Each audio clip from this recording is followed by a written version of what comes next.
Brothers and sisters, welcome to the other classroom.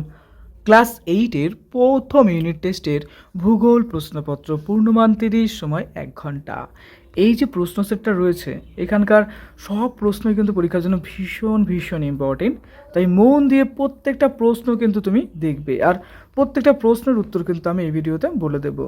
ওকে, এতে বলেছে দেখো সঠিক উত্তর নির্বাচন করো। 7টি প্রশ্ন, 7 নাম্বার। 1 নম্বর বলেছে সার্ক ভুক্ত দেশগুলির সংখ্যা কটি? অপশন আছে দেখো 7টি, 8টি, 10টি। তো উত্তর হবে দেখো 8টি হবে। এরপর 2 নম্বর, মায়ানমারের প্রধান নদী হলো মেঘনা, সিন্ধু, ইরাবতী। সঠিক উত্তর হবে দেখো ইরাবতী। ভীষণ ইম্পর্টেন্ট প্রশ্ন এগুলো, তাই একটা প্রশ্ন মিস করবে না, প্রত্যেকটা প্রশ্ন কিন্তু মন দিয়ে দেখবে। হ্যাঁ, আচ্ছা, আমরা এরকম আরও অনেকগুলো সেট তোমাদের পরীক্ষা ভালো হওয়ার জন্য নিয়ে এসেছি, তাই প্রত্যেকটা সেট কিন্তু দেখে যেও। এরপরে 3 নম্বর, একটি নিঃসারী আগ্নেয়শিলার উদাহরণ হলো গ্রানাইট, ব্যাসেল্ট, স্লেট। উত্তর হবে দেখো ব্যাসেল্ট। এরপরে সবচেয়ে বিধ্বংসী ভূমিকম্প তরঙ্গ হলো পি তরঙ্গ, এস তরঙ্গ, এল তরঙ্গ। কোন তরঙ্গ এটা হয়? এটা হচ্ছে এল তরঙ্গ হয় বা পৃষ্ঠ তরঙ্গ। এই প্রশ্নগুলো তোমাদের বইয়ের থেকে কিন্তু বাছাই করা, অর্থাৎ এই মডেল কোশ্চেন সেটের প্রত্যেকটা প্রশ্নই কিন্তু তোমাদের বইয়ের মোস্ট ইম্পর্টেন্ট প্রশ্নের মধ্যে পড়ছে, আর বইভিত্তিক সাজেশনও দিয়েছি, সেগুলো কিন্তু খেয়াল করবে। 5 নম্বর, চুনাপাথর রূপান্তরিত হয়ে কিসে পরিণত হয়? দেখো এটা কিন্তু মার্বেলে রূপান্তরিত হবে। এরপরে 6 নম্বর, নেপালের প্রধান নদী হলো, দেখো নেপালের প্রধান নদী হবে কালীগণ্ডক। 7 নম্বর, পৃথিবীর কেন্দ্রমণ্ডলের গড় তাপমাত্রা কত? আমরা উত্তরে বলবো এটা হচ্ছে 5000 ডিগ্রি সেলসিয়াস। বিতে বলেছে নিচের প্রশ্নগুলির এক কথায় উত্তর দাও। 8টি প্রশ্ন, 8 নম্বর। একটি রূপান্তরিত শিলার নাম লেখো যা গ্রাফাইট তৈরিতে সাহায্য করে, সেটা হচ্ছে কি কয়লা। এরপরে 2 নম্বর, পাকিস্তান ও ভারতের সীমানার নাম কি? এটাকে বলবো হচ্ছে কি রেড ক্লিফ লাইন। ভীষণ ইম্পর্টেন্ট প্রশ্ন এটা। এরপরে শ্রীলঙ্কার সর্বোচ্চ শৃঙ্গের নাম কি? এটাও ভীষণ ইম্পর্টেন্ট প্রশ্ন, পরীক্ষায় খুব দেয়। এটা হবে কি দেখো পেদ্রু তালাগালা। নেক্সট হচ্ছে 4 নম্বর, পাথরের কয়লায় রূপান্তরিত রূপকে কি বলে? যখন পাথর কয়লায় রূপান্তরিত, পাথরের কয়লা যেটা আছে সেটা রূপান্তরিত রূপ হচ্ছে গ্রাফাইট বা আন্থ্রাসাইট। এটা পাথরের কয়লা, বুঝতে পারলে তো? ভূমিকম্প মাপার যন্ত্রের নাম কি? বলবো সিসমোগ্রাফ। আর একটা আছে কি রিক্টার স্কেল, মনে আছে তো? দুটোই কিন্তু ভীষণ ইম্পর্টেন্ট।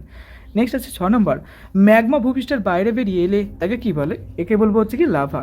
আর ম্যাগমা এবং লাভার পার্থক্যটা পড়ে রাখবা, খুব আসে পরীক্ষায়। 7 নম্বর, মহাসাগরের ভূত্বককে কি বলা হয়? এটাকে বলা হয় সীমা, তাই না? সিলিকন এবং ম্যাগনেসিয়ামের কম্বিনেশন, যেটা সীমা বলছে। 8 নম্বর, ক্রোপের সীমা ও নিপের সীমা স্তরের মাঝে কোন বিযুক্ত রেখা রয়েছে? ভীষণ ইম্পর্টেন্ট, এটা হচ্ছে রেপোর্টটি বিযুক্ত রেখা। এরপর আসছে সিতে যে কোনো 5টি প্রশ্নের উত্তর দাও। দেখো প্রত্যেকের জন্য 3 নাম্বার করে রয়েছে। অ্যাস্ট্রোস্ফিয়ারের বৈশিষ্ট্য ও গুরুত্ব আলোচনা করো। এটি গুরুমণ্ডলের উপর একটি সান্দ্র বা অর্ধতরল স্তর। বৈশিষ্ট্যটি অত্যন্ত উত্তপ্ত এবং নমনীয় হয়। এখানে শিলা গলিত অবস্থায় থাকে। গুরুত্ব, এখানে পরিচালন স্রোত তৈরি হয় যা ভূপাতের সঞ্চালন ও আগ্নেয়গিরির অগ্নুৎপাতে সাহায্য করে। নেক্সট 2 নম্বরে, আগ্নেয়গিরির স্থায়িত্ব বা সক্রিয়তা অনুযায়ী কয়টি ভাগে ভাগ করা হয়? কী কী? দেখো এটা one of the most important, ভীষণ ইম্পর্টেন্ট, প্রচুর কিন্তু কমন আসে স্কুলে। দেখো এটা আগ্নেয়গিরিকে প্রধানত 3 ভাগে ভাগ করা হয়, একটা সক্রিয়, একটা সুপ্ত, একটা মৃত। তাহলে পরে সক্রিয় আগ্নেয়গিরি কি? যেখান থেকে প্রতিনিয়ত অগ্নুৎপাত ঘটে বা ঘটার সম্ভাবনা রয়েছে, যেরকম ব্যারেন উদাহরণ হতে পারে। 2 নম্বর, সুপ্ত আগ্নেয়গিরি, অনেক দিন অগ্নুৎপাত বন্ধ থাকলেও ভবিষ্যতে হতে পারে, যেমন ফুজিয়ামা। তারপর 3 নম্বর, মৃত আগ্নেয়গিরিকে, যেখান থেকে ভবিষ্যতে অগ্নুৎপাতের সম্ভাবনা নেই, যেমন হচ্ছে পোপো হচ্ছে এর উদাহরণ। নেক্সট হচ্ছে 3 নম্বর, নেপালের পর্যটন শিল্প উন্নত হওয়ার কারণগুলি লেখো। One of the most important প্রশ্ন। দেখো বলবো আমরা, নেপালে মাউন্ট এভারেস্ট সহ পৃথিবীর সর্বোচ্চ পর্বতশৃঙ্গগুলো অবস্থিত, ঠিক? তো হিমালয়ের প্রাকৃতিক সৌন্দর্য, ট্রেকিংয়ের সুবিধা এবং পশুপতিনাথ মন্দিরের মতো ঐতিহাসিক স্থানের টানে প্রচুর পরিমাণে কিন্তু বিদেশ থেকে প্রচুর লোক কিন্তু সেখানে আসে। এই কারণে কিন্তু ওখানকার পর্যটন শিল্প উন্নত। এই কারণে বলতে পারি যে ওখানকার যে লোকাল যে যদি বলি যে বিভিন্ন হস্তশিল্প হতে পারে, বিভিন্ন জিনিস হতে পারে, সেগুলোর যেরকম চাহিদা, সেরকম হোটেল বিজনেস শুরু করে খাবার দাবার সব কিছুর কিন্তু একটা ট্রান্সপোর্ট সিস্টেম, এগুলো সবই কিন্তু উন্নত পর্যায়ে গেছে। এই কারণে নেপালের কিন্তু পর্যটন শিল্প উন্নত হয়েছে। এভাবে কিন্তু বানিয়ে কিন্তু তুমি কিন্তু উত্তর লিখবে, আর এটা ভালো পরীক্ষা দেবে। ওকে, তারপর দেখো আছে ব্যাথলিত ও ল্যাকোলিথ বলতে কী বোঝো? ম্যাগমা যখন ভূগর্ভের গভীর স্তরে বিশাল আয়তন নিয়ে জমাট বাঁধে তাকে ব্যাথলিথ বলা হয়। আর ম্যাগমা যখন ঊর্ধ্বচাপে ছাতার মতো আকৃতির স্তরের মধ্যে জমাট বাঁধে তখন তাকে আমরা ল্যাকোলিথ বলবো। এবার আসছি 5-এ, সংক্ষেপে শিলাচক্রের একটি বিবরণ দাও। এটাও ইম্পর্টেন্ট।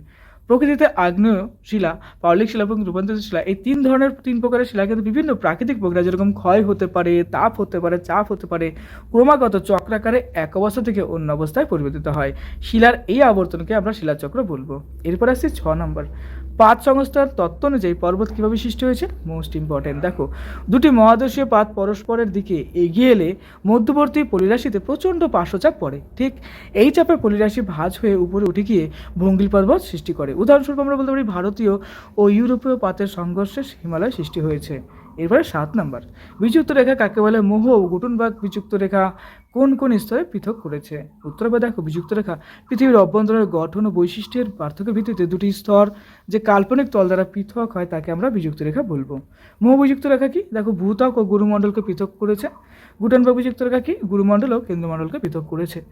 ওকে, এই প্রশ্নগুলো মন দিয়ে পড়ো। আমি আরও অনেকগুলো মডেল কোশ্চেন সেট নিয়ে এসেছি, খুব তাড়াতাড়ি সেগুলো আপলোড করব, মন দিয়ে খেয়াল করবে আর পরীক্ষা খুব ভালো দিবা। ওকে, চ্যানেলে নতুন অবশ্যই সাবস্ক্রাইব করে দাও আর বেস্ট অফ লাক।